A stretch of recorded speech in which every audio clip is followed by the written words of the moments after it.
Eh bien, bonjour à tous, c'est Morpheus.com. Aujourd'hui, on se retrouve pour une nouvelle vidéo. Mais ce coup-là, elle est un peu différente. Plus qu'on va parler donc une petite présentation du serveur d'IBM. Donc, c'est le modèle 3850, justement, modèle 2.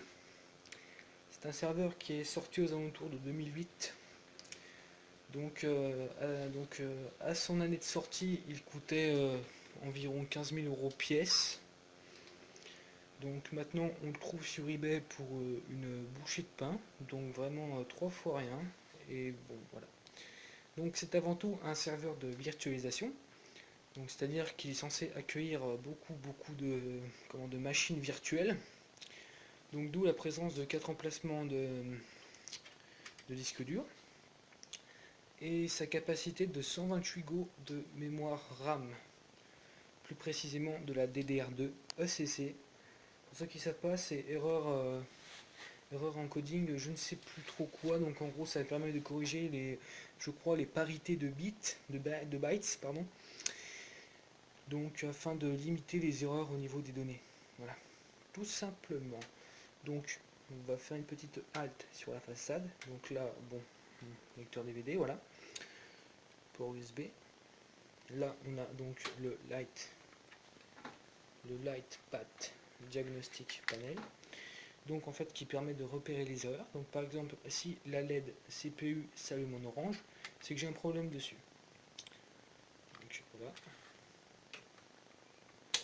Voilà donc la façade. Donc la façade là, je sais pas si on verra bien. Voilà. Donc je peux l'enlever. J'aurai donc accès aux deux vis se trouvant là et là. Une fois dévissé, en tout cas desserré plutôt, j'aurai accès à la poignée qui est juste ici. Donc cette poignée va me permettre de soulever toute cette partie là, la partie du milieu donc, pour avoir accès au CPU se trouvant juste là-bas. Donc là on en voit un, on voit donc le radiateur du CPU. Il y en a un deuxième de l'autre côté.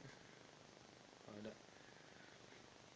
Alors bon, là vous avez donc les VRM. Alors pour ceux qui ne savent pas, les VRM c'est comment? C'est une protection des surtensions pour les CPU. Donc voilà. Donc c'est plutôt très bien pensé, construit, en même temps c'est un matériel de pro, donc ça s'explique. Donc les disques durs, je vais revenir dessus. C'est des disques durs hot swipe. C'est-à-dire je peux les sortir à chaud quand le serveur est allumé.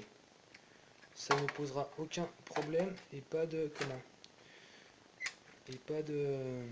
problème quelconque dessus. Donc je vous ai retiré un module de RAM. Donc c'est un module RAM donc de 8 emplacements pouvant lui contenir des mémoires ECC de 4 Go à chaque emplacement. Il y en a donc 4 et le compte y est, c'est-à-dire 128 Go de RAM. Quant au CPU, il peut supporter 4 X-Core, donc autrement dit c'est vraiment énorme. Énorme. Donc là nous avons les ventilos, anti-rad, hot swipe, je peux les retirer à chaud. Voilà. Donc on va aller au fond. Ça va être compliqué de filmer mais c'est pas grave. Donc là on a un port USB qui est censé servir au bon fonctionnement, enfin en tout cas de l'installation de VMware.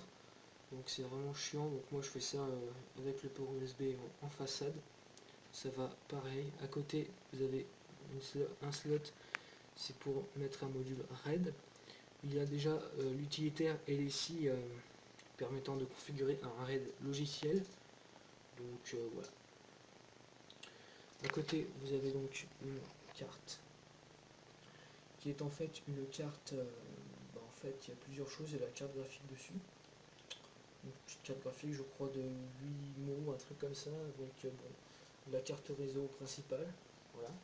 Donc là on verra pas, mais là donc ça c'est le bloc alimentation, donc voilà. Donc c'est vraiment un serveur de virtualisation très complet, pour moi ça reste de loin mon préféré.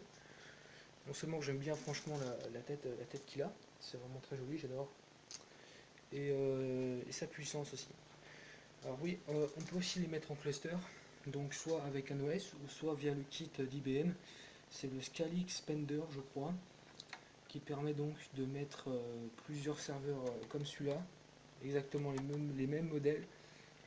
On équipe chacun de ce kit et on a un cluster formant plus qu'un justement. Donc voilà. Donc qu'est-ce qu'on pourrait dire d'autre au sujet de ces serveurs? En fait pas grand chose. Donc j'ai déjà parlé du Lightpath Diagnostic, c'est fait. Donc je vais plutôt vous parler de comment? Donc de la notice qui est donc collée sur le boîtier, enfin sur le capuchon plutôt, enfin voilà, le capuchon. Je vais quand même faire un petit tour derrière. Voilà. Donc les deux alimentations, c'est du hot swipe. Donc voilà. Donc là le câble rouge c'est un 4-5E croisé. Donc voilà. Donc une petite vue de l'arrière pour voir un peu toutes les connectivités et les sorties qu'on a là-bas. Voilà. Donc c'est un très bon serveur. Moi je vous le recommande si vous voulez faire votre pen test lab chez vous. C'est vraiment le choix de l'excellence, je trouve, même si malgré qu'il soit pas tout jeune, ça reste relativement correct, vraiment très bien, j'ai jamais eu de problème avec celui-là, sauf pour la configuration du RAID, j'ai dû chercher un bout de temps, mais j'ai quand même trouvé. Donc voilà. Donc j'espère que cette petite vidéo de présentation de ce magnifique bijou vous aura plu, et si c'est le cas, n'hésitez pas à lâcher un petit j'aime et à vous abonner. Moi je vous dis ciao ciao.